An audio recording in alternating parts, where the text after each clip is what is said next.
Hey guys, welcome back to the channel. So in today's video, I just want to go over 5 rules to investing in 2022. There are numerous rules out there. Each individual is different. But in my opinion, I think going into next year, we have to set ourselves up, in the best possible way to succeed in the market. And with so much in the air right now, with what the Fed is going to do with monetary policy, are they going to taper faster? Are they going to raise rates? How many rate increases are we going to get? There's just so much uncertainty up in the air. So it's important that you develop a trading plan and figure out exactly what your plan is going into next year. So I have 5 rules to investing for me personally, but also just that I think everyone should follow in order to gain an edge in the market going into 2022. The first rule is understand the environment. Understand the environment that you're in. Inflation, if it continues to skyrocket, understand what stocks and what companies will perform well under inflation and which ones will take a hit. Now, if the Fed raises rates, that is a negative for high growth stocks. You've seen it now with DraftKings, Peloton. These stocks have sold off more than 10-20%. And a lot of these stocks are taking a hit because of the fact that if the Fed does raise rates, valuations cannot be justified. I'm a big believer in DraftKings for the long term, but right now, DraftKings is not profitable. And so a lot of these companies that succeeded this year with the money that the Fed was pumping into the market, everything did well. If you didn't make money this year, unfortunately, it's just going to get harder moving forward. Once we, at some point in time, become a normal market, in air quotes, it's going to get tougher. It's going to, in my opinion, next year will be a more of a stock pickers market. Not everything will succeed. And with that being said, rule number 2 is reduce your exposure to speculative stocks. And as I said, DraftKings for me is a speculative stock. Yeah, for the long term, many of us, and I say us because there's a lot of people out there that I know believe in DraftKings. They use the platform, and it is going to be something that can take off in the future. But again, next year, in my opinion, with rates increasing, the valuations of these companies that are not profitable, it's going to be very hard to justify their valuation and for their share price to increase. You want to be in stocks next year that are profitable, that create something, that have some kind of competitive advantage in the market, and that they're a leader of a specific sector, or a leader in their, in the environment. So for instance, if you're into retail, Walmart, Target, Costco, you want to find these companies that are profitable and that can sustain an inflationary environment and can take the hit, unlike other stocks that are, as like I said right now, are selling off because of the fact that it's almost like this Goldilocks scenario is coming to an end. And now if rates go up and inflation continues, only the strong are going to survive. And also, rule number 3 ties into all this is don't be a victim of social proof. And for those who have never heard the term social proof is basically, it's a psychological phenomenon where people assume the actions of others in attempt to justify, the behavior. And to put into simple terms, it's basically trading blindly. A lot of people this year, they use social media as their financial advisor. They just follow others. If you see a comment that or a post that has 50 comments and they're all saying they're all buying a certain stock, some people don't do the research, they don't do the homework, and they just get in because the consensus is high that this is a stock that's in a skyrocket, so they might as well get in as well. If it fails, hey, it's not my fault because everyone else was with me. So that's what social proof is. And I think what's important about that is that a lot of those stocks this year did work. And you can look back and look at AMC, GameStop, where they have no price discovery mechanism.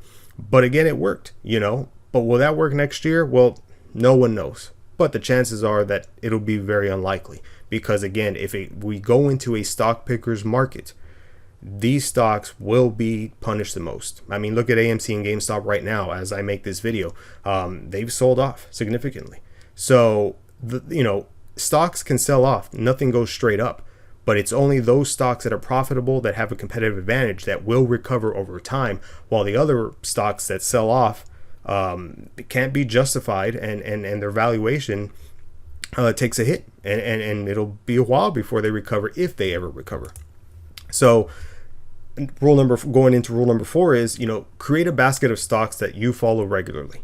Okay, so If you want to invest in, let's just say, the financials, pick a couple stocks, companies that are leaders in that sector. JP Morgan, Goldman Sachs, Bank of America. Pick companies that you're comfortable with, and I'm not saying that you have to invest in these companies, but follow them regularly. Stay up to date with their conference calls, with their earnings, with any news that's going on with these companies, because there's going to come a time where the entry point is going to present itself where you want to get in, and you know exactly, you're not trading blindly again.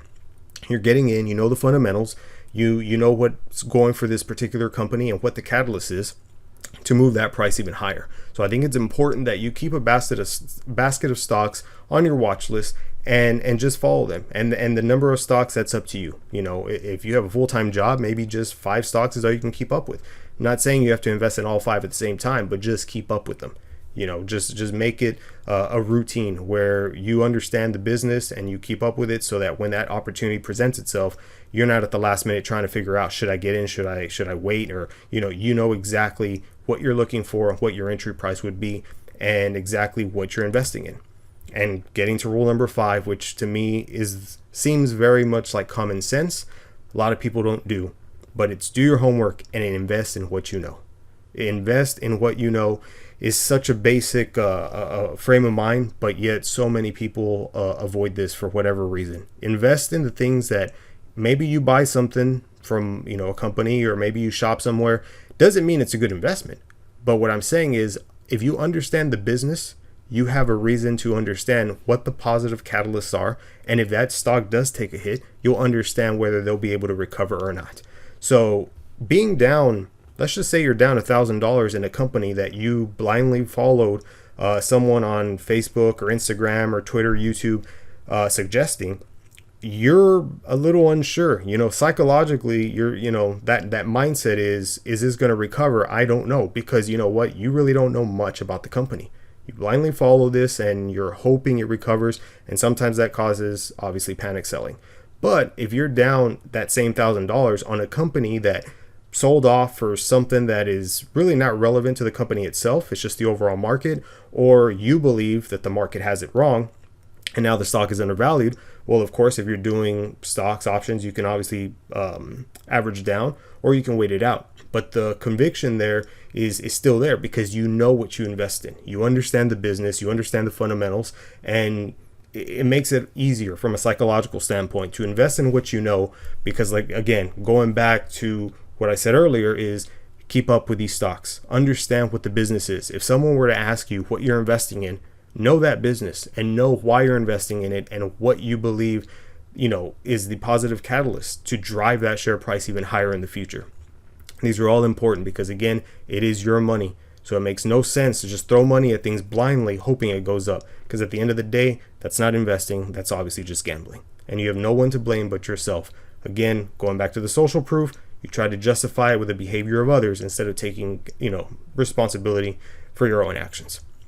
But again, guys, going into 2022, there's so much uncertainty right now with, like I said, with monetary policy. Are we going to get rate hikes? How many? How much? So on and so forth. So these are not the only rules to investing. There's hundreds of rules. These are rules that me personally, think that are going to be helpful going into 2022, as I do expect more of a stock picker's market, and that not everything will benefit from the market going up higher. It's going to have its sectors and its rotations, like we kind of experienced this year. Tech sold off, cyclicals went up, and you're going to have that. But I think beneath the surface, you're going to have individual companies that are going to benefit in certain sectors more than others. And that's why I think it's important, like I said, do your homework, pick the leaders within specific sectors, and invest in what you know. And I think you'll be fine in going into 2022 and beyond. So if y'all have any questions, drop them in the comments. Please hit the like button, the subscribe button, and I'll catch you on the next one.